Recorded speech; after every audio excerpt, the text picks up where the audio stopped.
in Algebra 2 and then Trig Pre-Calc, and the higher you go in math, the more you switch your thinking to just describing slope as a rate of change and thinking of it that way. It is a little bit better because, like I said, the higher you go in math, rates of change come up quite a bit. That's what slope is. So we talk about rate of change first. So it is a ratio that compares how much one quantity changes on average relative to the change in another quantity. So one rate of change that you're all familiar with that we talked about from the assignment is speed, miles per hour, or whatever it's measured in meters per second. That is a rate of change, or the distance you're traveling over time. And then it says if x is the independent variable and y is the dependent variable, then this is the formula for rate of change. So it is the change in y values over the change in x. And then this is a way to notate that, so that triangle symbol is delta. That's the name of it. So delta y over delta x, but that means change in. So it's kind of the mathematical way of writing it, so you don't have to write out the words, basically.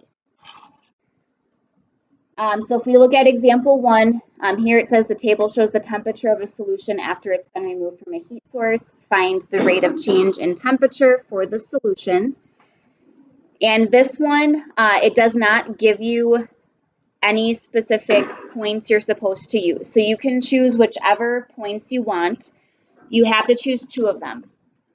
So I would probably choose, just by looking at this, I tend to choose like the lowest one I'm given and the highest one.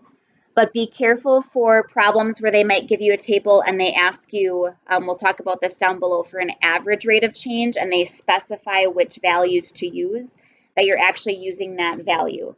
Here, by not telling us which values to use, what that tells me is that this rate of change is constant. So no matter which 2 pairs you choose, you're going to get the same rate of change. And so if I calculate rate of change, so change in y over change in x, if I'm calculating a change in, what operation would that be? I think I'm hearing it very quietly. Change in would be what operation between y values? Subtraction, yes. So I would be subtracting these. The order I subtract them does not matter. I just have to make sure whichever order I subtract the y values, I subtract their corresponding x values in the same order. So I'm just going to go with the second point minus the first one. So I have 118.4 minus 143.6. And then again, I have to make sure I subtract the x's, or the times in this case, in the same order. So 12 minus 0. And then I would calculate that.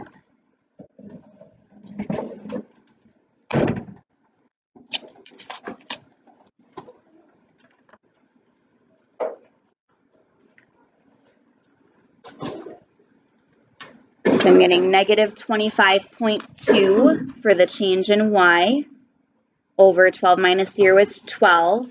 And then I am actually going to divide those. Leaving a decimal in a fraction isn't simplified. So if I divide that by 12, I get negative 2.1 exactly.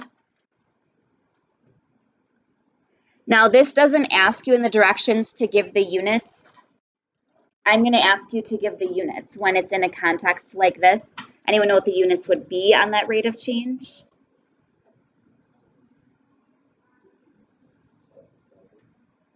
Okay, so I'm hearing degrees Celsius. That will be part of it. It's actually going to include both, because again, it's a rate. So by looking up here, yes, Celsius over minutes. So the change in y, this is measured in degrees Celsius. It's saying negative 25.2 degrees Celsius for every 12 minutes, meaning this negative 2.1 is negative 2.1 degrees Celsius per minute. So rate of change is a ratio. Your units should also be a ratio, the ratio of your y units over your x units. And then if a rate of change, the sign of the rate of change, positive or negative, tells you whether it's an increase or a decrease. So again, this doesn't ask you to interpret the rate of change either. It just said to find it. But if you had to interpret this, this is saying that the temperature of that solution is decreasing. Since it's negative, it's decreasing by 2.1 degrees Celsius per minute. So I'm just going to make that note here. The temp is decreasing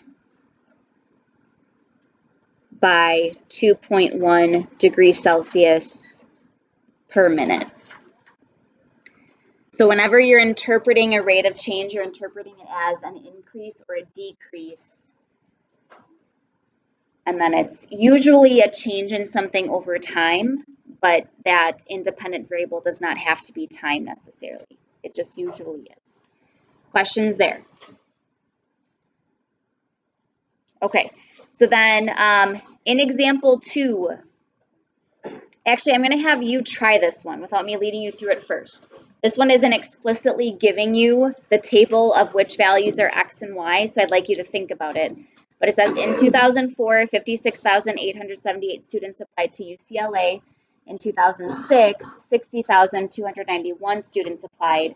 Find the rate of change in the number of students applying for admissions from 2004 to 2006. So I'd like you to think about how you'd calculate that, and then we'll go through it.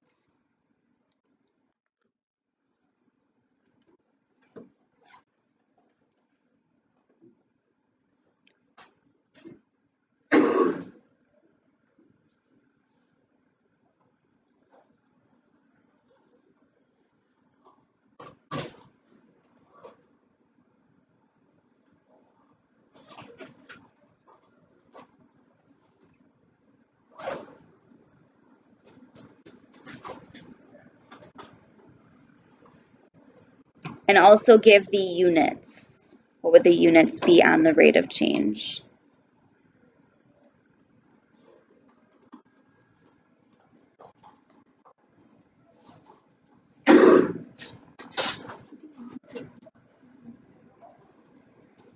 It wouldn't be, usually with rate of change, even though this doesn't really make sense because of students, you can leave it with rate of change, but if you did round it up and you said like approximately 1707, that'd be fine. Yeah.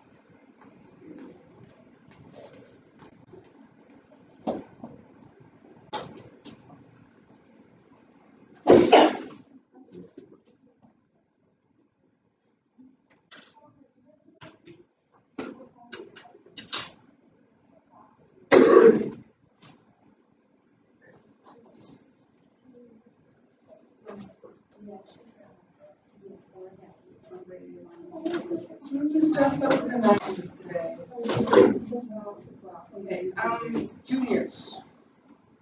1, 2, 3, 4, 5, 6, 7, 8, 9. And sophomores. 1, 2, 3, 4, 5. And freshmen. 1, 2. Sally.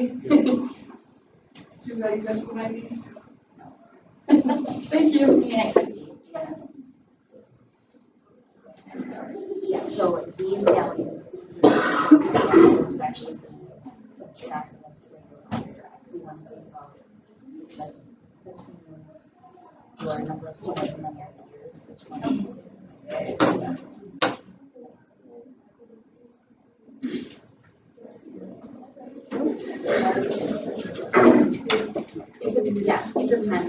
As long as you if you make this minus this, then you have to do this one minus. You just have to make sure that the values that go together you're subtracting these.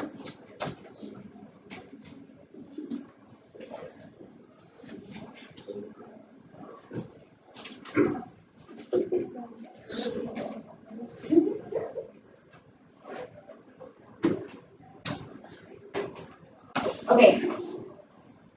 I know I'm not looking closely at everybody's, but I know you're just kind of waiting, most of you. So I want you to double check, since I didn't look individually at everybody's. So you're still doing change in y over change in x. If you did notice, like up here it asks for rate of change in temperature, and then notice our temperature was our dependent variable, our y. Here, rate of change in the number of students, so the number of students would be the dependent, the y. Again, it's usually a change over time. So if you have time as one of your units, in this case it would be years, then that's usually independent. Time passes, it's not dependent on something else.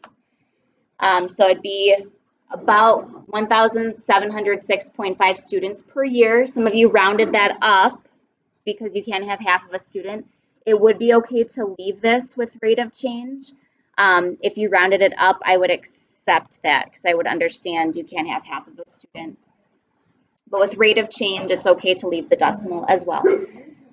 Okay, any questions on that? Because I know I didn't look at everybody's individually. Okay, then getting into average rates of change. So it says here, many situations have rates of change that are not constant. So I had explained up above, this table would have shown a constant rate of change. No matter which 2 points you chose, you would have gotten the same rate of change. If you do not have a constant rate of change, then you can use an average rate of change, and this would be over a specified interval. So this is where you have to pay attention to, are they giving you certain values to look at? So in example 3, it says to refer to the graph. You can notice on the graph, there's 2 graphs here, but neither one of them is constant, kind of zigzaggy. And it says find the average rate of change of the percent of total music sales for both CDs and downloads from 2001 to 2008. So here's your specified interval because we're finding an average rate of change. And then it says to compare. So notice it does label these. CDs is on the top and then downloads is the bottom graph. And it gives the years and the percents. 2001, it does actually label exactly what they are here. And then 2008, it also labels your percent of sales. So if we look at the CDs first,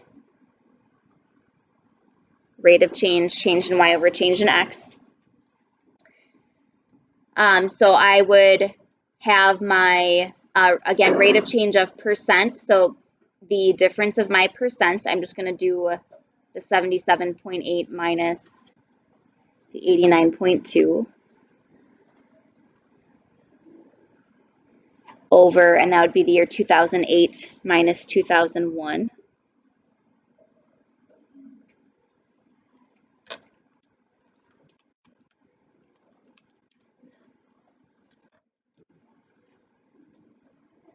So I'm getting negative 11.4 over, and that's a change of 7 years. And then if I divide that, and now I know this is a case where it's okay to round. I'm just going to put that out there because I've been telling you exact. But with rates of change, you normally give a rate of change in this type of context. You could leave it as a fraction. This, though, isn't simplified because of the decimal. So it is okay to actually round it. I'm going to round it to 2 decimal places. So I'm going to say about negative 1.63. I'm just going to put the approximately equal sign here since I did round it. And then what would the units be on that?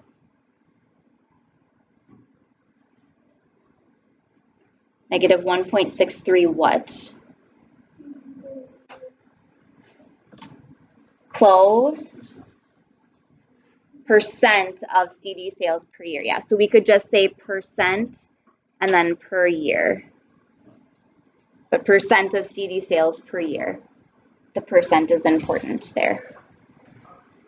So that is for CDs. So this is showing CDs sales are decreasing by 1.63% per year. And then for downloads,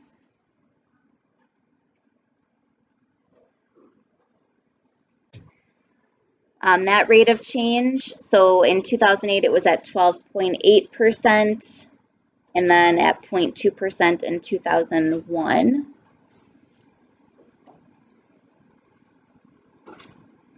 So that would be 12.6 over 7. And that is exactly 1.8. Same units, percent per year.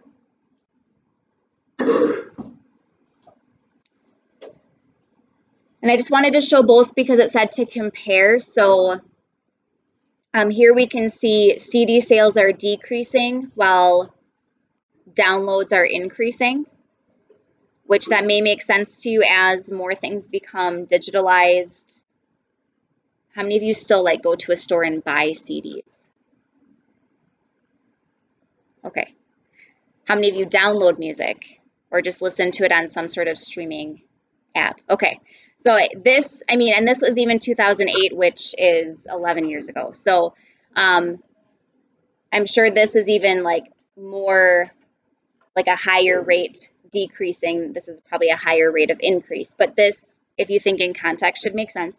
So I can say CD sales are decreasing. Again, if you are describing a rate of change using the terms increasing or decreasing. So CD sales are decreasing by about 1.63% per year, while download sales are increasing by 1.8% per year.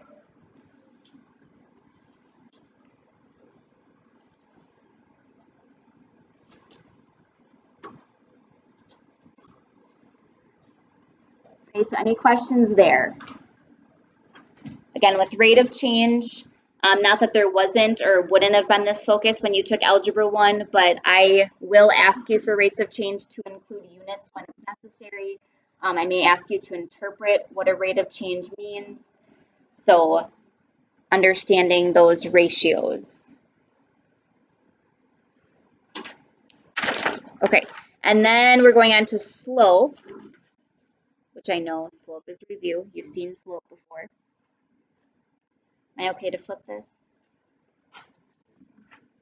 Okay, so then for slope of a line.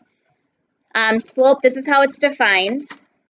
Slope of a line is the ratio of the change in the y-coordinates to the corresponding change in the x-coordinates. And therefore, that is basically the same definition of a rate of change. That's why they're always linked together. Slope is a rate of change. So if I ask you to find the slope of a line or the rate of change of a line, I'm asking you for the same thing. And then this is the common slope formula that you are probably familiar with. So if a line passes through 2 points, x sub 1, y sub 1, x sub 2, y sub 2, to calculate slope, it's the change in the y-coordinates over the change in the x-coordinates. So y sub 2 minus y sub 1 over x sub 2 minus x sub 1. Because it is a rate of change, though, a change in y over a change in x, you can also still express this the same way we expressed rate of change, the delta y over delta x. What letter is used to represent slope most commonly? M. And then what's another way, like if I wanted you to find the slope from a graph, what's a way that you could find slope? Or another way to describe slope? We have change in y over change in x. Rise over run, yes.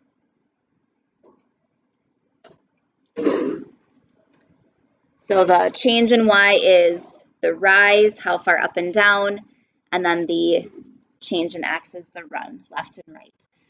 And then this key concept box just explains that same thing that we explained above. So I have two examples, just finding the slope of the line that passes through each pair of points, just some practice reminders here. I tend to use, if I write a formula, I tend to use this one versus writing out the y sub 2 minus y sub 1, etc. So if we're finding the slope, change in y over change in x, common mistakes here, just make sure it's always y over x and not the x's over the y's. And then again, whichever order you subtract doesn't matter as long as whichever, like the order you subtract the y values, you should subtract the corresponding x's in the same order. Don't flip it around. So I usually go from the second point to the first point. That's just my preference. So if I did 5 minus -3, and here just also be careful when you're subtracting negatives. And then it would be over, I'd have to then do 3 minus 1. So this would change to 5 plus +3. So 8 over 3 minus 1 is 2. And then always express slope as a simplified fraction. So don't express slope as a decimal like we were doing rate of change on the front, but this does simplify to just 4. +4. Otherwise, if it doesn't simplify to a whole number or an integer, just simplify the fraction. Leave it as an improper fraction. Don't change it to a mixed number so that you have that rise over run. So if we look at B, just another one here. If I do -9 minus 11 over, then I'd have to do 24 minus -8. So I would have -20 on the top. On the bottom, I would be adding 24 plus 8, that's 32. And so then here I just want to simplify this.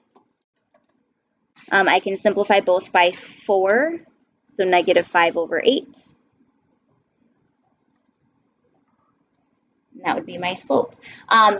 Two things I want to review though with slope, because neither of these examples had it, is when you have a 0 as either your rise or your run. So say you have a slope between 2 points and you get something like 0 divided by, it doesn't even matter what the other number is.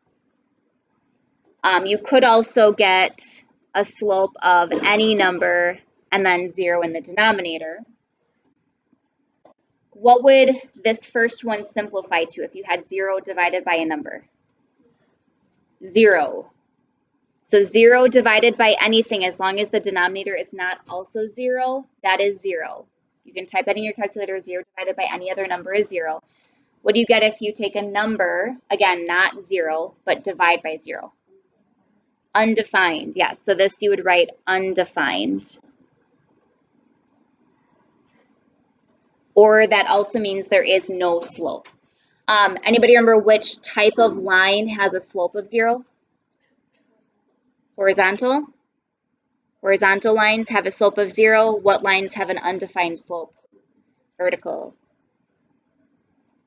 There's no slope for a vertical line. So then if you actually get a slope, then it's either sloped positively or negatively.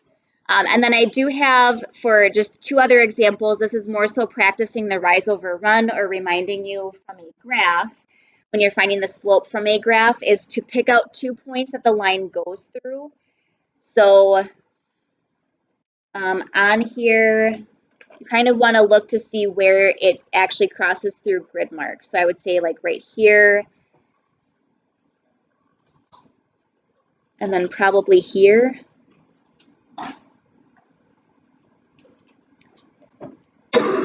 And then when I have a graph, I usually just look for the rise over run. Pay close attention to the scales, though, that are on the graph. These are both scaled by 2s, both the x and y axis. If you have axes, though, that are scaled differently, like if the x-axis was by 2 and the y-axis was by 3, just pay close attention to that so you're not just getting in the habit of counting the grid marks. But then I can kind of draw in a right triangle here to calculate my rise over run. So from this point, I'm going from the bottom one to the top one. I have to go up 2, 4, 6. So my rise is a +6. And then I go right 2, 4, 6, 8, 10, 12, 14, 16. And I went to the right, so it's positive. And then I would simplify. So I would get 3 over 8 as my slope, and it's positive. Another way to check if your line is increasing left to right, slope should be positive. So for this line here, if there's no scale, you can assume the scale is 1 for both.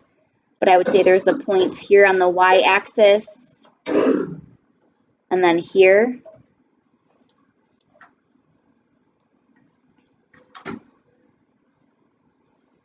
And it doesn't matter how you move, like which point to which one. So I'm going from the top one to the bottom one, but you could also go up and then to the left. So since I'm going down and right, I'm going down 1, 2, 3, 4. So that's a -4 for my rise. And then I'm going right 1, so a +1 for my run, and that's -4. Otherwise, if you were going up, it'd be up 4 and left 1 would be negative. Okay, final questions there.